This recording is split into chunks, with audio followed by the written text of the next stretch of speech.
Bonsoir Béatrice Baudet. Bonsoir. Merci d'être avec nous ce soir sur BFM Lyon. Vous êtes infirmière coordinatrice pour les prélèvements d'organes et de tissus aux Hospices civils de Lyon.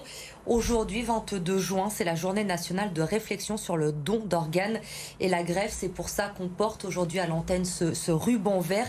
Quel est le but d'abord de cette journée ?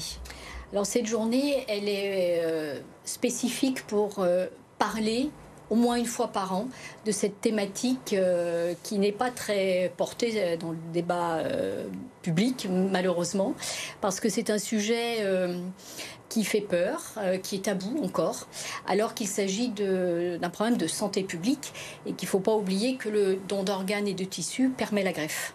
Alors cette journée, ce n'est pas pour convaincre ou non de donner ses organes, mais surtout de s'exprimer sur le sujet, puisque la loi a changé en 2016. Aujourd'hui, toute personne est considérée comme donneur si elle ne fait pas explicitement savoir son refus.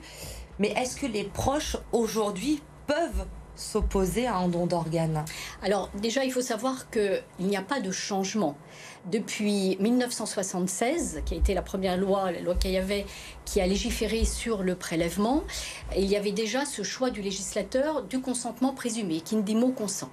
Et la loi de 2016, appliquée en 2017, n'a fait que renforcer le principe du consentement présumé, qui effectivement fait de nous tous des donneurs, sauf si de notre vivant on a dit qu'on était contre.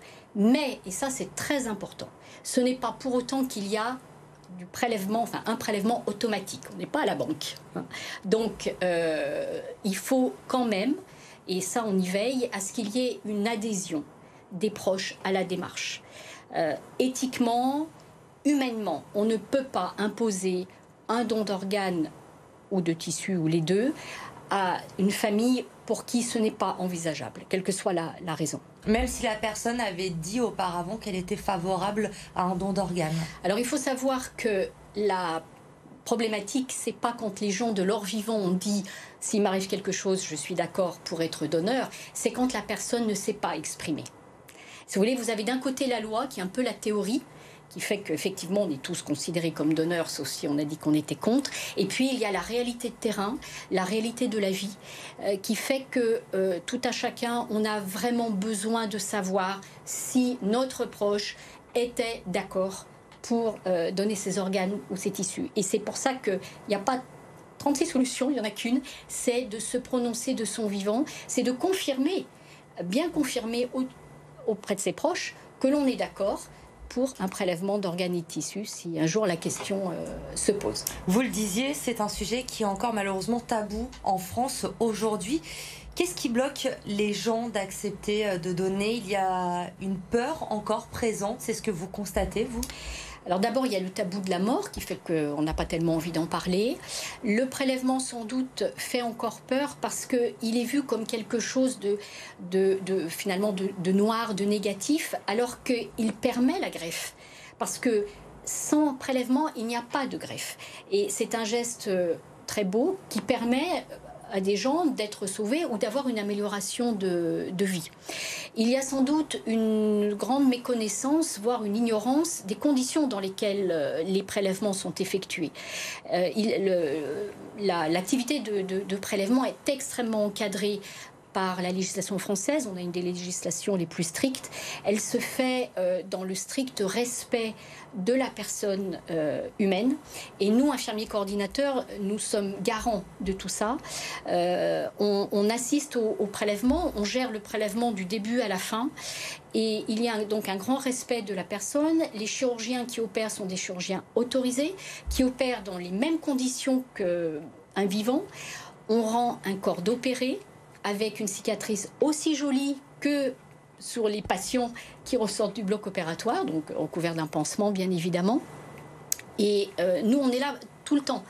Donc on est un peu l'interface de la famille vis-à-vis du défunt quand on est au bloc. Est-ce qu'on peut accepter de donner seulement certains organes et de refuser d'en donner d'autres ? Bien sûr, on a parfaitement le droit de dire je donne tel organe, pas tel autre, et il en est de même pour les tissus. J'insiste aussi sur les tissus parce que les tissus ne sont pas connus. Et on entend par tissu la cornée, qui est la pellicule transparente qui est sur l'œil. On n'enlève pas l'œil, ça c'est important de le savoir, on enlève l'équivalent d'une lentille de contact. C'est la même chose qui sera enlevée sur le receveur et qui permet de retrouver la vue pour des personnes qui ont une atteinte de la cornée, bien évidemment. Et c'est un prélèvement parfaitement invisible qui ne change en rien l'expression de la personne défunte. Par tissu, on entend également l'épiderme, la couche superficielle de la peau, qui est nécessaire pour les pansements de survie pour les grands brûlés, mais également les valves cardiaques et les vaisseaux des jambes. C'est une cicatrice qui court le long de la jambe, mais comme sur le receveur. Voilà. Donc tissu, organe, on choisit ce que l'on veut donner, il n'y a pas de souci. Tout le monde peut donner ou il y a des contre-indications ? Alors, il existe effectivement des contre-indications, mais c'est l'équipe de coordination avec son médecin, également l'agence de la biomédecine qui gère aussi le prélèvement et la greffe, qui vont savoir si la personne est médicalement prélevable ou pas. Donc, ce n'est pas à soi-même à donner des contre-indications parce qu'elles varient selon les organes, selon les tissus et selon les connaissances médicales. Aujourd'hui, combien de personnes en France sont en attente de greffe ? Il y a plus de 27 000 personnes en attente de greffe. Et en fait, il y a peu de donneurs parce qu'il faut décéder en mort encéphalique, en mort cérébrale, et que c'est moins de 4 000 personnes par an qui décèdent de cette mort particulière. C'est donc la mort du cerveau, l'arrêt définitif de l'activité cérébrale, mais le cœur qui continue de battre encore parce que la personne est sous respirateur. Donc c'est un état artificiel. Et donc, à cela se rajoute un taux d'opposition de plus de 30%, des contre-indications également. Donc, au final, il y a à peu près 1700 ou 1800 personnes qui sont prélevées par an. Donc, la pénurie qui est très faible. Qui est très faible. Et c'est pour ça qu'on peut jouer que sur un élément qui est l'opposition familiale par ignorance de la volonté du défunt. Un chiffre très faible, vous le dites. Est-ce que la crise sanitaire aussi a empiré la situation ?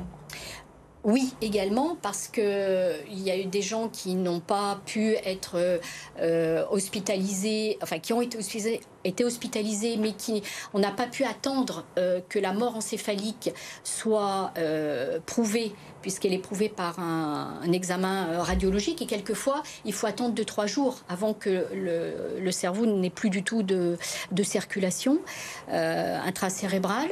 Et puis, il y a eu l'engorgement des hôpitaux. Il y a eu un taux d'opposition aussi qui a augmenté. Donc, tout ça, effectivement, a joué contre le prélèvement, donc contre la greffe.